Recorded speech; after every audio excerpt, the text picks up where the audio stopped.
Los días 24 y 31 de marzo, Zuera va a acoger el primer encuentro aragonés de fútbol. La presentación de estas jornadas, que reunirá ponentes de primer nivel dentro de la comunidad autónoma, se ha llevado a cabo en la Diputación Provincial de Zaragoza. El éxito parece asegurado en la localidad zufariense. Estas jornadas son un mérito de la Federación, es un mérito del Ayuntamiento y es un mérito del delegado federativo, que ha conseguido implicar a distintos colectivos, además de la Federación y al Ayuntamiento, para que se llevaran a cabo dichas jornadas que yo creo que van a marcar un hito en nuestra provincia. Las personas que van a participar son para mí lo más importante, porque entiendo que son los que nos van a dar una opinión muy fundada de cómo viven nuestro fútbol y cómo encaminarían también nuestro fútbol. O sea, en definitiva, todo lo que se extraiga de estas jornadas, entiendo que así lo hemos visto desde Federación,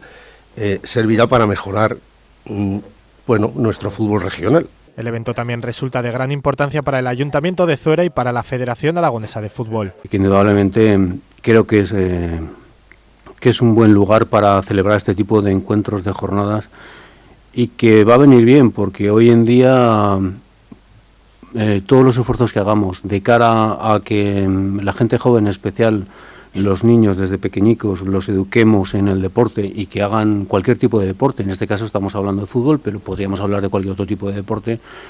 Creo que eso va en su beneficio, primero porque el deporte educa, no nos quepa la menor duda que el deporte educa, e indudablemente también eso hace que la gente no se pierda en la calle en otros sitios. La Federación Aragonesa de Fútbol pretende que sea una organización que da participación, transparencia y apertura a nuestra actividad. Y en este sentido, uno de los objetivos es difundir la dimensión del fútbol en todos los ámbitos. Naturalmente, en primer lugar, en lo que hace referencia a nuestra propia comunidad. En ella hemos querido sencillamente, con estas jornadas, dar a conocer un poco el intríngulis de lo que es el fútbol aragonés, que yo no me canso de repetir, pero conviene dar algunas cifras para que todo el mundo sepa de qué estamos hablando.